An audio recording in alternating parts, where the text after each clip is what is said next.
चलिए, तो आज हम आप लोगों को कल 7 क्वेश्चन बताए थे। आज हम लोग और चलेंगे आगे। इसके बाद क्वेश्चन आप लोग सभी ध्यान देंगे। सबसे पहला क्वेश्चन है, जलियांवाला बाग हत्याकांड कब हुआ था? सामाजिक विज्ञान।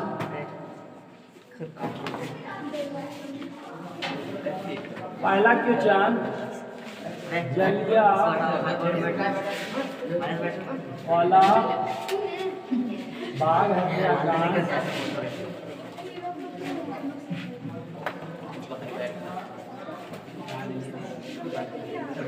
कब हुआ था? आप सभी को मालूम है जलियांवाला बाग हत्याकांड कब हुआ था? बताइए। 13 अप्रैल 1919 ईस्वी को। सभी को मालूम है?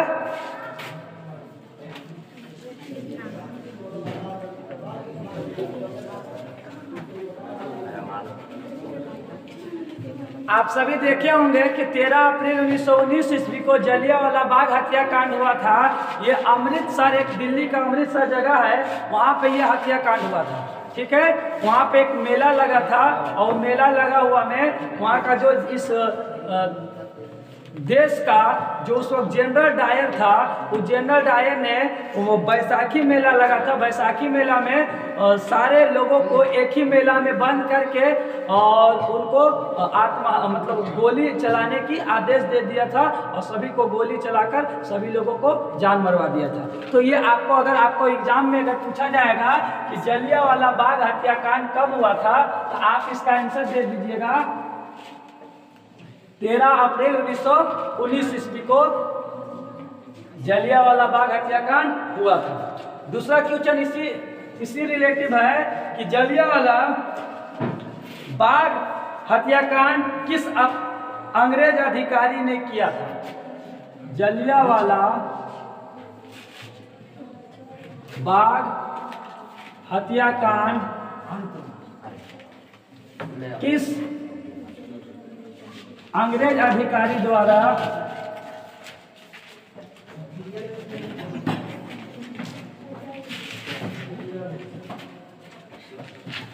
किया गया था?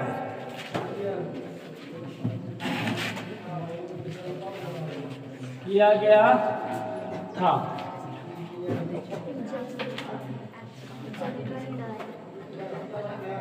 क्या कर रहा है? इधर आप सब ध्यान देंगे।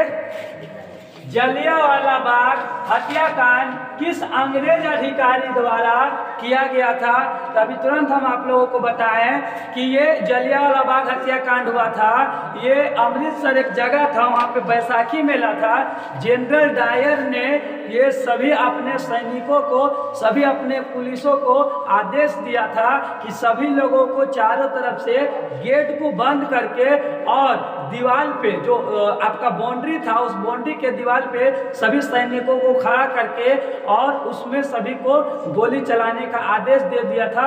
तो जितने लोग उस मेला में थे, बच्चे, बूढ़े, जवान, औरत एवं दुकानदार, सारे लोगों को, किसी एक भी व्यक्ति को जनरल डायर ने बाहर नहीं निकलने दिए थे और सभी को जान मार दिए थे, सभी को खत्म किया था।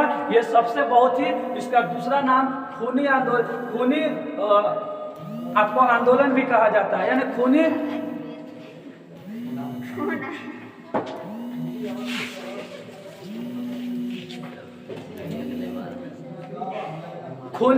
आपका हत्याकांड भी कहा जाता है, क्योंकि खून से पूरा लथपथ था। ठीक ना? आपको समझ में आ गया? जलियांवाला बाग हत्याकांड कब हुआ था? 13 अप्रैल 1919 को। जलियांवाला बाग हत्याकांड किस अंग्रेज के द्वारा, कौन सा पदाधिकारी के द्वारा किया गया था? तो जनरल डायर के द्वारा। किसके द्वारा? जनरल डायर ने आदेश दिया था। उस वक्त वो गवर्नर थे भारत का। पहले आप लोगों को पता है कि आज हमारे देश के प्रधानमंत्री और राष्ट्रपति चलता है, पहले प्रधानमंत्री नहीं राजा हुकूमत करते थे। अंग्रेज सबसे पहले राजा हुकूमत करते थे, इसके बाद फिर अंग्रेज हुकूमत कर रहे हैं, इसके बाद अभी हमारा देश का एक लोकतंत्र बन गया है कि जनता का शासन चलता है, जनता जिसे चुनती है वो सरकार उसका बनता है और वो अपना देश का अपने आगे बढ़ाने का, देश को विकास करने में लाता है। आज हमारा देश लोकतंत्र हो गया है, इसके वजह से हम लोगों को शासन चलता है, हम लोग जो चाहेंगे वो होगा, है ना। हम जिसे चाहेंगे वो उसका सरकार बनेगा। और पहले क्या था कि राजतंत्र था, पहले लोग अपने राजा अपने अनुसार अपने बेटा को, अपने पोता को, अपने बेटा को इस तरीका से अपने खानदान व खानदान उसको अधिकार देते थे और उसी को अपना राजा घोषित करते थे। लेकिन हमारा देश 1947 के बाद हमारा देश लोकतंत्र हुआ। जब तक हम लोग जब तक जनता का शासन हुआ, जब तक जनता किसी को वोट नहीं देगी तब तक वो कोई सरकार नहीं बना सकता। समझ में आ गया? आगे समझ में चलिए। हिंद स्वराज नामक पुस्तक किसने लिखी? हिंद स्वराज नामक पुस्तक किसने लिखी? एक पुस्तक का नाम है जिसका नाम है हिंद स्वराज नामक पुस्तक किसने लिखी? देखिए कह रहे हैं कि हिंद स्वराज नामक पुस्तक किसने लिखे। तो आप सभी को मालूम है कि ये हिंद स्वराज नामक पुस्तक महात्मा गांधी ने इस बुक को लिखे हैं। किसने लिखे हैं? महात्मा गांधी ने हिंद स्वराज नामक पुस्तक को लिखे हैं। तो अगर आपका क्वेश्चन में अगर आ जाता है आपका एग्जाम में कि हिंद स्वराज नामक पुस्तक किसने लिखे, तो आप सभी आंसर आराम से दे सकते हैं। महात्मा गांधी ने हिंद स्वराज नामक पुस्तक लिखी थी। कोई किसी को दिक्कत? आंसर लिख लीजिए। महात्मा गांधी। अगला क्वेश्चन अब हम चलेंगे। कांग्रेस के किस अधिवेशन में असहयोग आंदोलन का स्वीकृति मिली? कांग्रेस के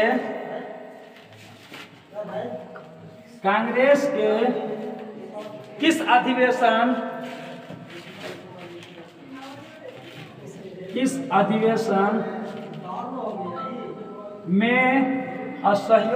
में असहयोग आंदोलन की स्वीकृति मिली?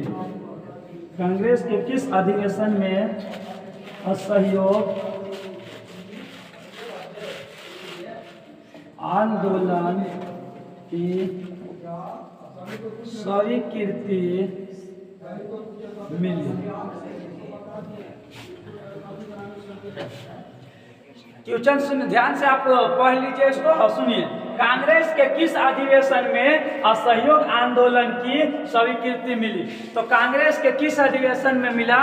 तो था आपका नागपुर। क्या था?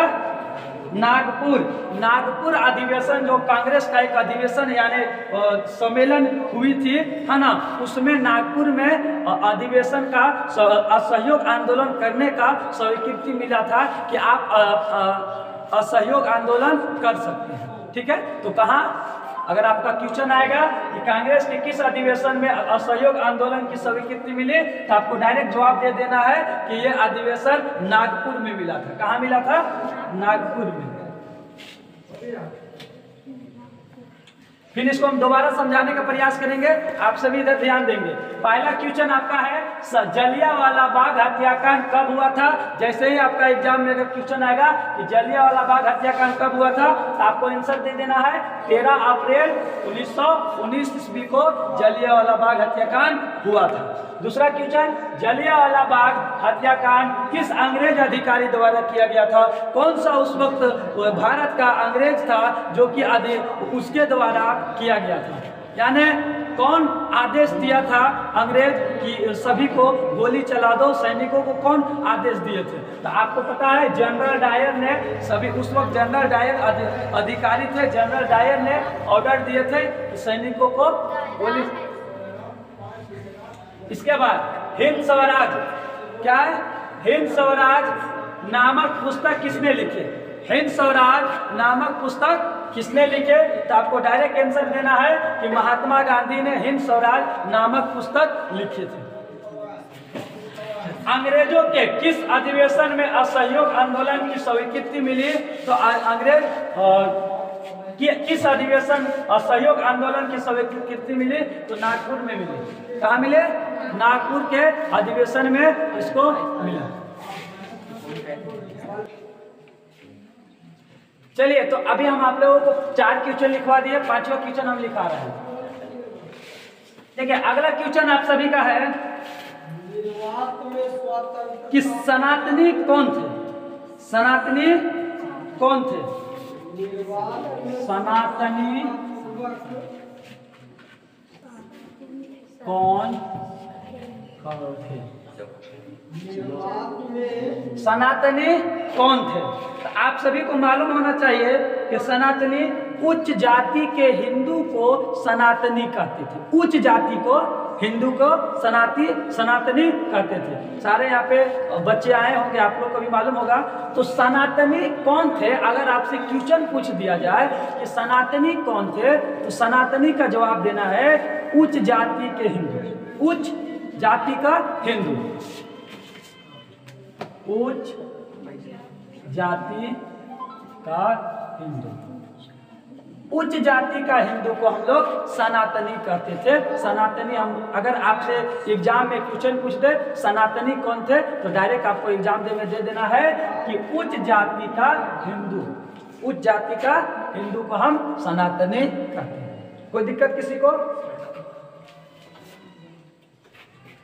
शौकत अली और मोहम्मद अली किस आंदोलन का नेता थे? अगला क्वेश्चन, शौकत अली और मोहम्मद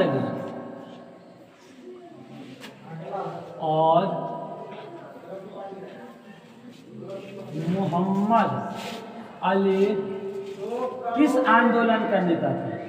किस आंदोलन का नेता थे?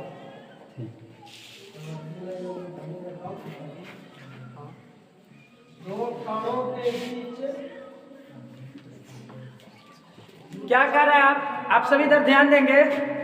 शौकत अली और मोहम्मद अली किस आंदोलन का नेता थे? तो आप सभी एक आंसर लिख दीजिएगा, खिलाफत आंदोलन का। कौन सा आंदोलन? खिलाफत आंदोलन। खिलाफत आंदोलन कैसी होती है? में दूरी कैसी होती है? आप सभी ध्यान देख रहे हैं कि बहुत सा आंदोलन हमारे देश में हुआ है, तब हमारा देश आजाद हुआ है। ऐसा ही आजाद नहीं हो गया है।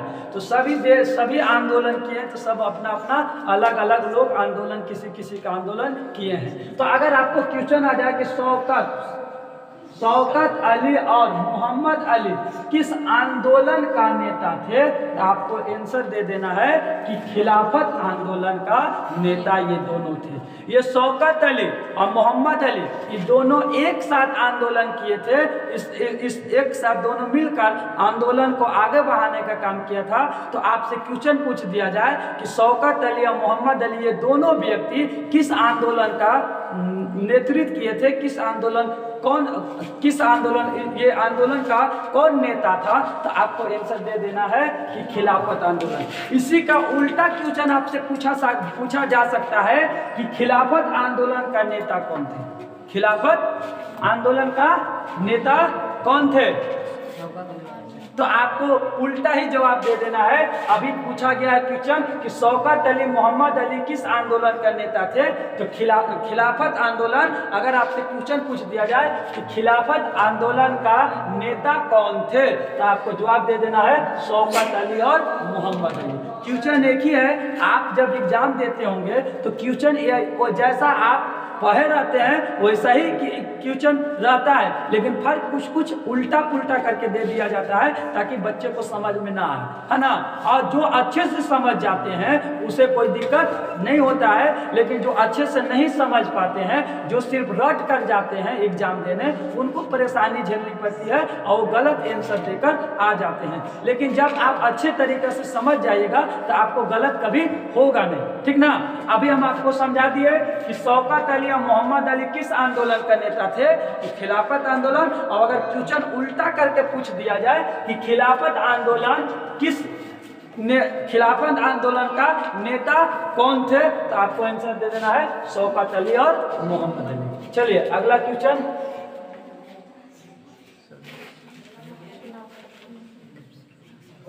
खिलाफत आंदोलन कब शुरू हुआ? बहुत अच्छा क्वेश्चन इसी पे है। खिलाफत आंदोलन कब शुरू हुआ? खिलाफत आंदोलन कब शुरू हुआ?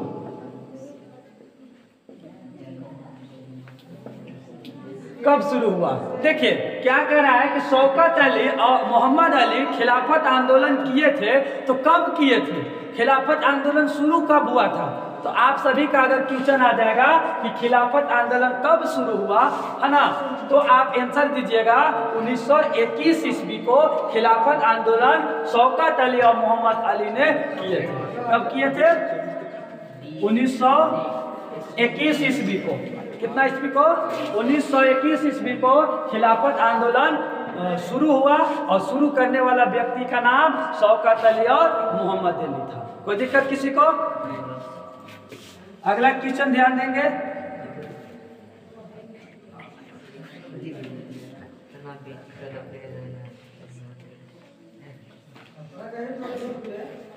देखिए अल्लूरी और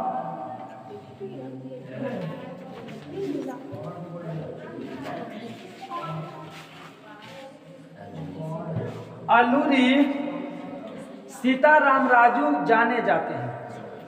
अल्लूरी सीताराम कैसे जाने जाते हैं? राजू कैसे जाने जाते हैं?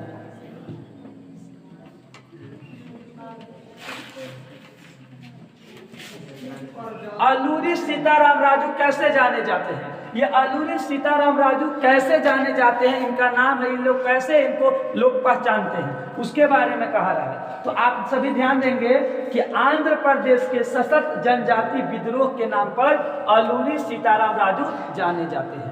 यानी एक विद्रोह हुआ था आंध्र प्रदेश में, है ना, सशक्त जनजाति आंध्र प्रदेश के सशक्त जनजाति विद्रोह। भारतीय एकांश क्षेत्रफल पर राष्ट्रीय एकांश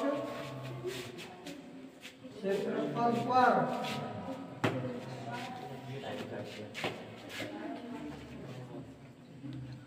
भारतीय एकांश क्षेत्रफल पर लगाए गए बल को आंध्र प्रदेश सशक्त विद्रोह जनजाति के नाम पे जाने जाते हैं।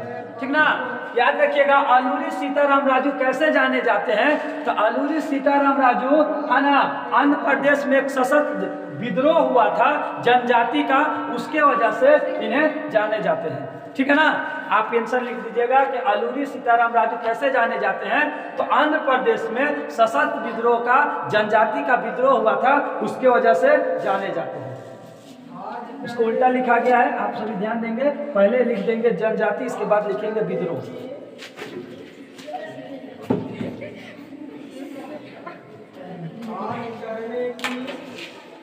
जनजाति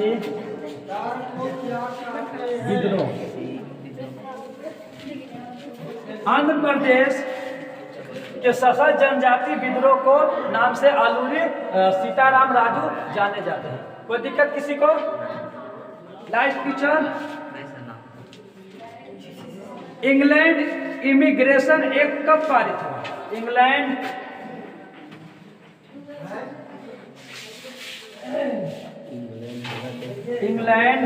इमिग्रेशन एक्ट कब पारित हुआ? इमिग्रेशन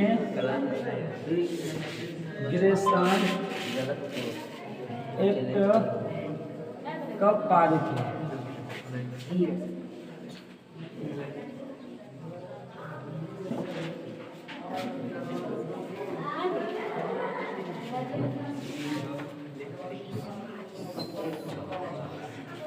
ध्यान दीजिएगा, इंग्लैंड इमिग्रेशन एक्ट कब पारित हो गया, है ना। कह रहा है कि इंग्लैंड देखिए सभी चीज का एक्ट मतलब कानून होता है, याद रखिएगा, जिसको हम लोग इंग्लिश में एक्ट कहते हैं और हिंदी में धारा कहते हैं, ठीक ना।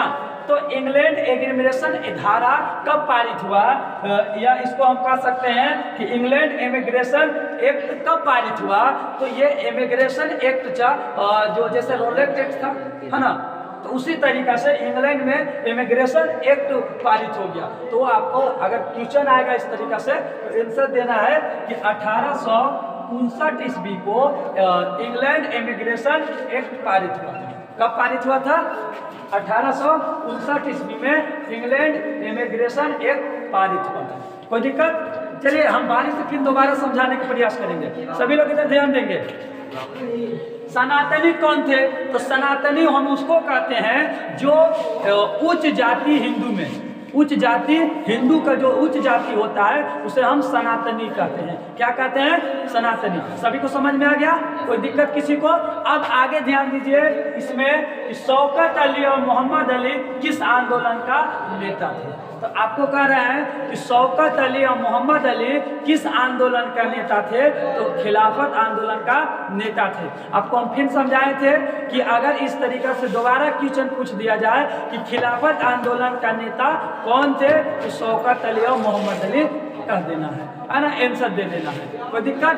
इसके बाद तीसरा क्वेश्चन में है आपका कि खिलाफत आंदोलन कब शुरू हुआ। खिलाफत आंदोलन कब शुरू हुआ? तो खिलाफत आंदोलन 1921 ईस्वी को शुरू हुआ था, जो मोहम्मद अली और शौकत अली ने शुरू किए थे।